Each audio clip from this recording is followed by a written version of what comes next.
Okay guys, we're back with another multiplayer map here on Black Ops 3. We've got the Eclipse DLC literally hours away. But before we jump into the map Rift, I want to talk to you guys a little bit about Zetsubou No Shima today on my channel at 5 p.m. Eastern. Literally minutes away from the time of this video going live, I'm going to have 5 total Zetsubou No Shima early access videos for you guys so you can get used to the map. There's going to be some cool stuff in there we're going to be talking about. You guys are going to love it. You're going to get a good idea of what the map looks like and how it plays, plus some good information to help you find your way through the hordes of zombies located on Zetsubou No Shima. Now, let's talk about Rift a little bit. So, I think we're playing hardpoint on this one. And again, I want to point out that I did not have aim assist on or auto target on, so this was an absolute nightmare for me. The next capture event, that'll be the first thing I check, I can promise you that. But, all things considered, I still got some kills, and it was a brand new map, so I still had a good time. Now, this map is set in a military complex above an active volcano, that's right,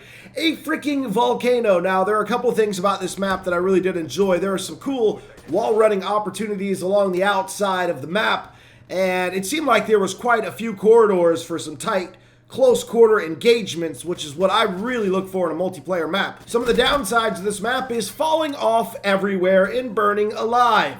That'll happen. So I wanted to keep this gameplay in the background and you guys can enjoy that. And now I want to talk about something that I get a lot of questions about in my streams. And that's my trip to Treyarch and what do we do and how does it work and what's it all about. So sit back. If you want to know a little intel about what we do when we go to Treyarch, I'm going to tell you. So it all starts out with the invite. You get invited to the event and then you are flown out, which is really nice. You arrive at the airport. For me, it was Monday. I arrived at the LAX airport and was greeted by my driver. My driver took me to the airport where I quickly checked in, and then upon checking in, I ran into Prestigious Key in the lobby. He, myself, and Noah J, we decided to go out on a little adventure. Prestigious Key needed to pick something up from a shop, so we went to some weird-ass outdoor shopping mall, and the only reason it was weird is because every store there was a store that I could afford absolutely nothing in. I'm talking about like Armani stores and Ferrari stores and just like the most high-end stores you've ever seen in your life.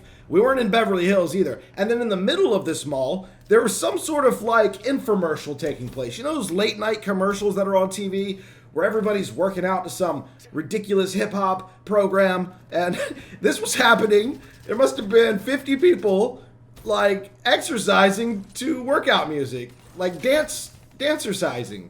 That was a thing. So we left quickly and went back to the hotel where we met up with T Martin and Drifter and Chaos Silencer, and then the 6 of us sat down and had dinner, which was quite nice. Then we kind of just hung out at the hotel lobby bar and had some drinks and, you know, checked into bed because in the morning we all have to meet up in the hotel lobby and head over to Treyarch Studios. So we get a ride, it picks us up, it takes us to Treyarch Studios. We are then brought into the studios, we kind of just signed some agreements, and then we go in. It's a good time. We go in, and we sit down, and there is, very similar to what you may have seen in Ali A's vlogs or Mr. Dog JD's vlogs from what they do over in London at the same exact time. They're at their own capture event in London, we're in LA. It's a very similar setup. You've got a lot of monitors lined up, and all the guys sit down, we hook up our capture equipment, and then we kind of have what I consider like a moderator. He works for Treyarch, he's in there, and then we got our Activision rep in there with us as well, so nobody's stealing shit off the walls. I tried to steal shit off the walls. I got caught. Anyways, after you get all your stuff set up, we are playing multiplayer at that point. We go through 2 game modes on each of the new maps. We stop, we have lunch, and then it's zombie time. Now this is the cool stuff right here. So, the multiplayer guys, a lot of them, what they'll do is they'll try zombies out for like 5 or 10 minutes, right? And then they'll hop right back on multiplayer and continue to play and do some more videos for their channel. So that gives me and some of the other zombie players their time to kind of pair up and try to figure some things out. We have about 2 hours we're allowed to play, and we jump right into it. Now, what was really cool about this time, as opposed to DLC 1, the door opened to the war room is what we'll call it. And in comes Jason Blundell himself, right when the zombies are about to kick off. They play the trailer for us on the gigantic screen with the ridiculous sounds. I mean ridiculous sound system. I've been to movie theaters that do not have sound like this studio has. And they pumped that brand new trailer for us, and we got super jacked. So remember, we were all kind of busy when the trailer dropped. So this is, a lot of us, this is our first look at the trailer. No better place to see it at than at Treyarch Studios with Jason Blundell. So Jason sits down behind Noah J, MC Sportshawk, myself, and Lonely Mailbox. The four of us are sitting next to each other, and Jason Blundell right behind us. And he sits there and watches us play his map for 2 straight hours. It was so cool to have the creator, one of the creators, right behind you. The man, Jason Blundell. Now, every now and then we turn around and ask him a question. Of course, in true Jason Blundell fashion, a smirk would come across his face, and there would either be no answer or some ridiculous cryptic answer. So that's exactly what I expected. We also had a visit from Mark Lamia. He stopped in. And of course, people are always asking me, did you meet Vonderhaar?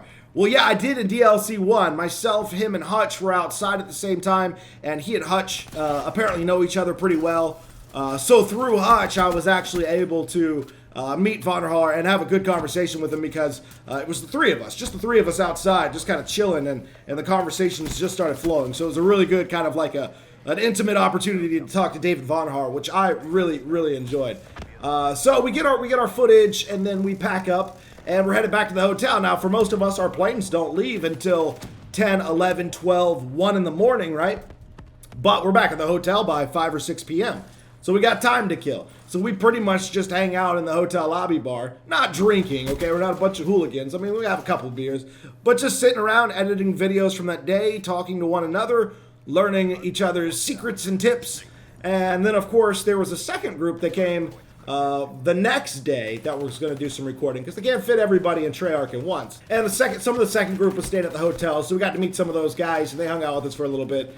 And then we head off to the airports, and we all go back home. And that is a typical trip to a recording DLC, at least for me in the first 2 times that I've been. I'm looking forward to DLC 3. Hopefully I'll be going there. So if you enjoyed the video, guys, make sure you drop a like. And don't forget to look down below in the description. You'll find links to everything that I've posted that is Eclipse DLC exclusive early content right down there. If you're new, think about subscribing. And as always, it's been your boy Laggin24, and I will see you next time.